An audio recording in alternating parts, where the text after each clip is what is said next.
Et comme je te dis, le fait que beaucoup de personnes m'aient consulté avec des cultures différentes, des croyances différentes, ainsi de suite, et que je vois que en fait la vie suit un schéma qui est exposable à toutes ces personnes m'a permis de faire cette conclusion. Et ce livre, c'est pour ça que je l'ai appelé Le chantier de la vie, Montre-nous-le bien là, mets-le bien au milieu. Le chantier de la vie de Maman Oumarou aux éditions Baudelaire. Baudelaire. Ça se trouve sur Amazon facilement. Très, très facilement sur Amazon, à la Fnac et dans Maman 144 Oumarou, librairies en France. le chantier de la vie, c'est ça? Tout à fait. Le chantier de la vie. Qu'est-ce qu'on y trouve exactement dans cette œuvre? Faut que tu donnes envie à nos auditeurs de l'acheter et que ça apporte une plus-value dans leur vie. Donc, dis-moi, Maman, ça parle de quoi exactement? Ça part du fait que la vie de toute personne peut être comparée à un chantier. C'est une construction. J'ai fini par voir que, en fait, les mêmes éléments qui permettent d'avoir une belle construction solide dans laquelle vous vous reposez et vous êtes heureux sont pratiquement, à quelques métaphores près, les mêmes éléments avec lesquels on construit sa vie.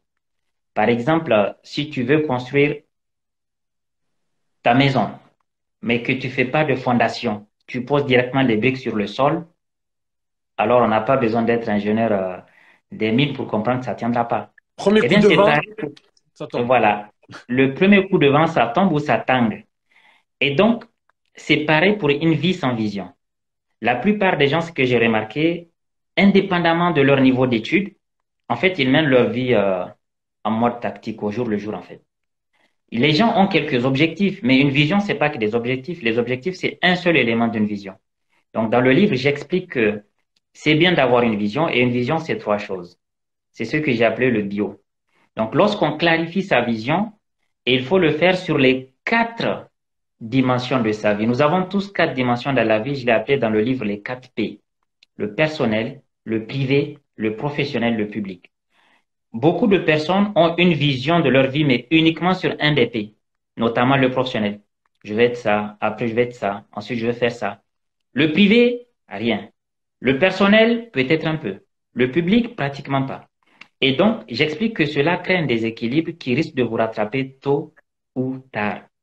Et c'est ce qui arrive à beaucoup de gens que je reçois. Quand je regarde, je me dis, bon voilà, il y a telle chose que vous avez délaissée et ça fait telle chose.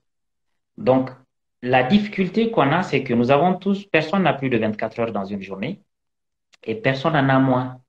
Mais le challenge, c'est comment répartir ce temps sur les 4 P pour mener sa vie à bon port. Et j'explique qu'on nous a toujours dit qu'on ne peut pas suivre plusieurs lèvres à la fois, mais je dis que concernant la vie, vous n'avez pas le choix. Si vous laissez un ou deux ou trois lièvres, ça va vous rattraper. Vous êtes obligé de suivre au moins trois, voire quatre lièvres. Je dis pas à la fois. Et donc, la vision, c'est ce tunnel que tu vas créer pour tes quatre lièvres. Quand tu as une vision, les quatre lièvres suivent la même direction, eh bien, tu peux les mener. Mais quand il n'y a pas de vision, ils sont éparpillés et en général, tu risques de suivre un seul ou Ouais. deux au détriment des autres et après, ça crée le déséquilibre dans la vie. Et quand il y a les quatre, il y a un certain équilibre. Oui, Mais là, absolument. je peux pas m'empêcher de te demander, lorsque tu exerces tout ça, tu te définis comme quoi? Si tu n'es ni un philosophe, tu peux pas être juste un auteur parce que c'est pas juste une œuvre littéraire. Tu te définis comme quoi quand tu exerces ça, quand tu es en train d'exercer ça, d'expliquer ça, tu te définis comme quoi? Comme docteur, comme professeur, comme coach? Tu te définis comment? J'aime bien juste dire le mot consultant. Je suis seulement un consultant, ça fait très business de dire que je suis consultant.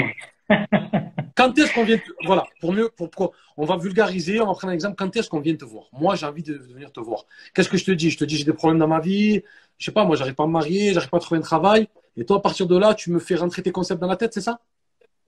Oui, voilà, il y a des concepts qui peuvent t'aider. Il y a des gens qui ont une envie ou une aspiration de business, par exemple. Donc là, je les aide à développer leur business. Il y a des gens qui viennent, comme tu l'as dit, avec des problèmes personnels ou des problèmes privés. Les problèmes personnels, ça peut être un problème de confiance en soi, d'estime de soi, un problème de... Je vois que tu traites aussi de ces genres de sujets, d'ailleurs très très bien. Des problèmes d'amour, ainsi de suite. Donc tu vois, tout ça, il y a des éléments que j'utilise, que j'explique et qui suivent le processus du fonctionnement de l'humain. Donc, il y a vraiment une palette, on va dire, de besoins auxquels ça peut répondre.